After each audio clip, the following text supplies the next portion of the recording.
এই ছোট্ট দোয়াটির মধ্যে 100টি উপকার রয়েছে। কোনো ব্যক্তি যদি এই ছোট্ট দোয়াটির আমল করতে পারে, আল্লাহ পাক রব্বুল আলামিন তাকে 100টা উপকার করবেন। শুনলে আশ্চর্য হবেন। এই দোয়াটির 1 নাম্বার উপকার হলো, আপনি যখনই অসুস্থ হবেন, যদি আপনি ছোট্ট দোয়াটি পাঠ করে পানিতে দম করে পানিটা পান করেন, আল্লাহ পাক রব্বুল আলামিন আপনাকে অবশ্যই সুস্থ করে তুলবে। কঠিন রোগ বালাই থেকে আল্লাহ তাআলা আপনাকে শিফা দান করবে। এই দোয়াটির আরো ফজিলত রয়েছে। এই দোয়াটি পড়ে যদি আপনি গাছ রোপণ করেন, গাছের মধ্যে ফল বেশি ধরবে। অনেকে বলে হুজুর গাছের মধ্যে ফল ধরে কিন্তু ফল পড়ে যায়, ফুল আছে ফুল পড়ে যায়।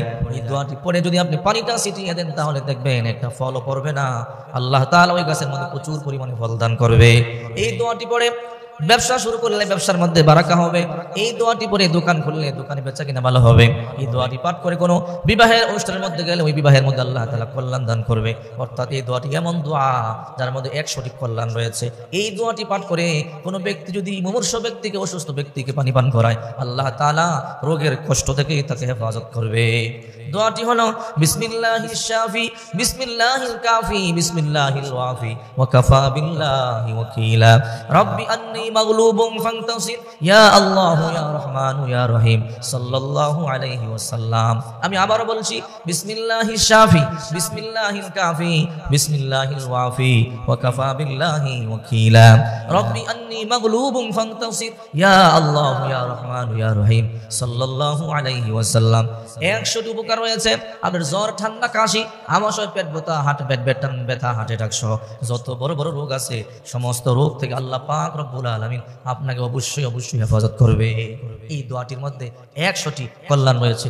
বিসমিল্লাহিশ শাফি বিসমিল্লাহিল কাফি বিসমিল্লাহিল ওয়াফি ওয়া কাফা বিল্লাহি ওয়াকিলা রব্বি আন্নী মাগলুবুন ফান্তাসির ইয়া আল্লাহু ইয়া রহমানু ইয়া রহিম সাল্লাল্লাহু আলাইহি ওয়াসাল্লাম।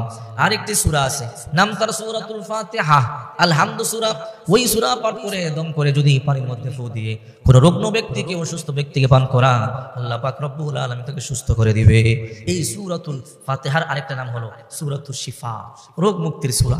এই সূরাটি যদি আজকে একটা গোপন আমল শিক্ষা দেয়া দেয়, আপনার পেট ব্যথা হতে পারে, মাথা ব্যথা হতে পারে, আপনি অসুস্থ হতে পারেন, সূরাতুল ফাতিহা 7 বার পাঠ করে পানিতে দম করে ওই পানিটা যদি আপনি পান করতে পারেন, অথবা কোনো অসুস্থ ব্যক্তিকে যদি আপনি সূরা ফাতিহা 7 বার পাঠ করে পানিতে দম করে পান করায় দেন, আল্লাহ তাআলা ওই ব্যক্তিকে সুস্থ করে দিবে। আপনার ঘরে আপনার মা অসুস্থ, আপনার ঘরে আপনার বাবা অসুস্থ, তারা বৃদ্ধা এই সূরা পাঠ করতে পারে না, অথবা সহি শুদ্ধভাবে পড়তে পারে না, আপনি বিসমিল্লাহ বলে 7 বার সূরা ফাতিহা পাঠ করে পানিতে দম করে এই পানিটা আপনার বাবাকে, আপনার মাকে খাওয়াইয়া দিবেন, ইনশাআল্লাহ আল্লাহ পাক রব্বুল আলামিন সুস্থ করে দিবে। এই জন্য বলছিলাম, যতদিন বেঁচে থাকবেন এই দুটি আমল করবেন।